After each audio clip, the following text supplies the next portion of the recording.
I never imagined my own wife would use our son as a weapon, but the day she banned me from seeing him, something inside me snapped. I always believed conflict could be resolved with calm conversations. But that belief shattered the moment Clara slammed the door in my face and said, "You're never seeing him again." Our marriage had been decaying for years, arguments about money, work, and the lack of time we spent together. Still, I never thought she'd drag our son, Lucas, into the middle of it. That night, I sat alone in my car outside the house, watching the lights flicker behind the curtains. I'd promised myself I'd never fight dirty. But how do you stay clean when your child is ripped away from you? Days passed. My calls were ignored. Messages left unread. Gifts returned. Lucas and I had our weekend rituals.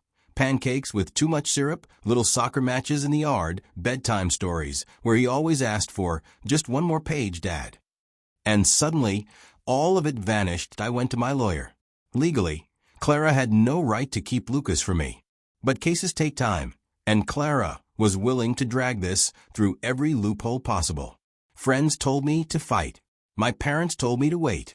But every night I came home to a silent apartment, and the absence of my son echoed louder than any advice. Then I heard from a neighbor that Lucas had been asking, "Where's my dad?" That was the moment I realized patience wasn't protecting him. It was hurting him.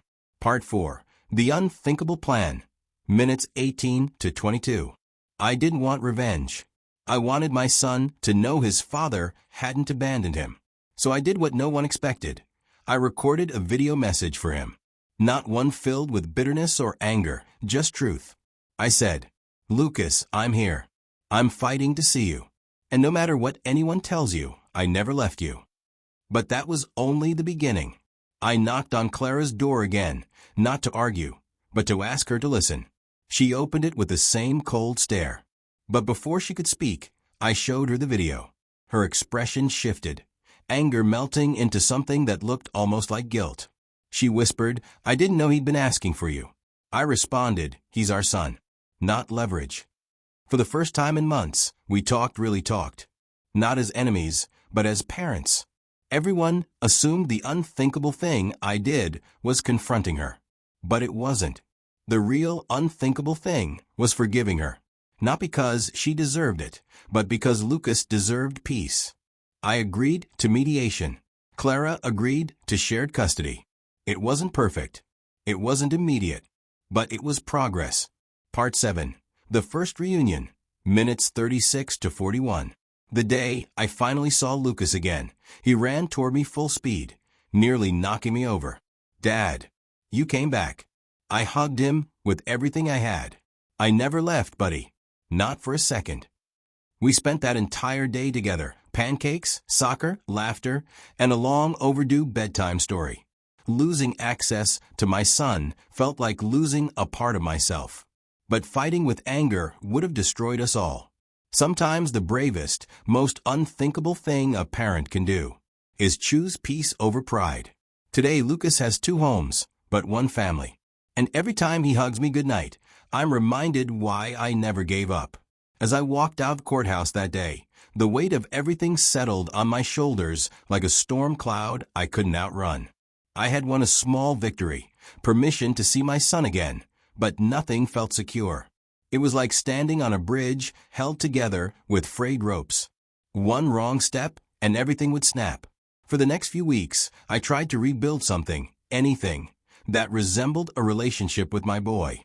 The supervised visits were held in a small, brightly painted room in a family center. The walls were covered with drawings of smiling suns and cartoon animals that felt painfully out of place in the tension that hung between us.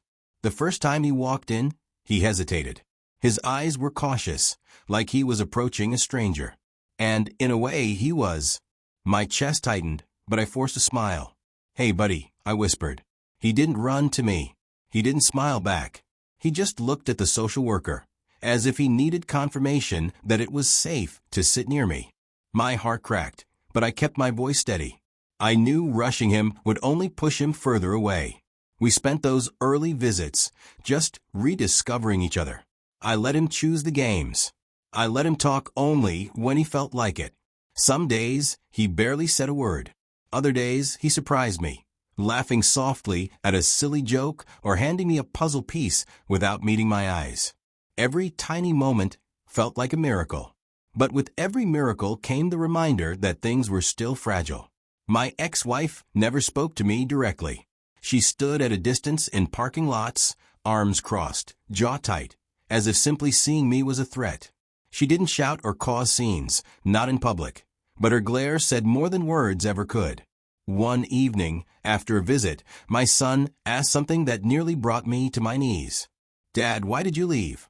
It felt like a punch straight to the heart. I swallowed hard, choosing my words carefully. I couldn't speak badly about his mother, not legally, not ethically.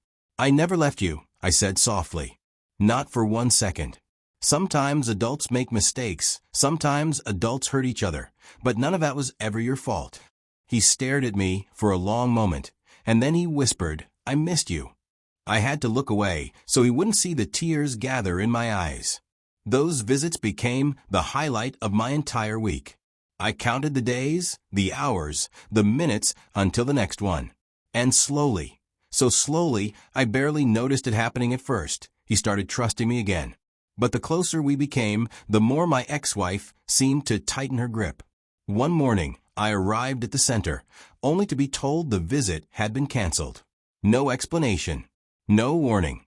It happened again the next week, and the one after that.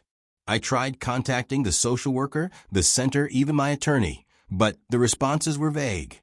She has concerns. She wants to reassess visitation terms. She may pursue a modification. It felt like déjà vu, another attempt to push me out, to erase me. I knew I couldn't let it happen again. So I documented everything, every canceled visit, every unanswered message, every missed opportunity. And when I finally brought it before the court, the judge was different this time. Stricter, less patient. He demanded my ex-wife explain the sudden cancellations. She tried to twist the narrative. She claimed our son was anxious before visits, that I was emotionally destabilizing, that she feared for his safety. But this time, I had evidence.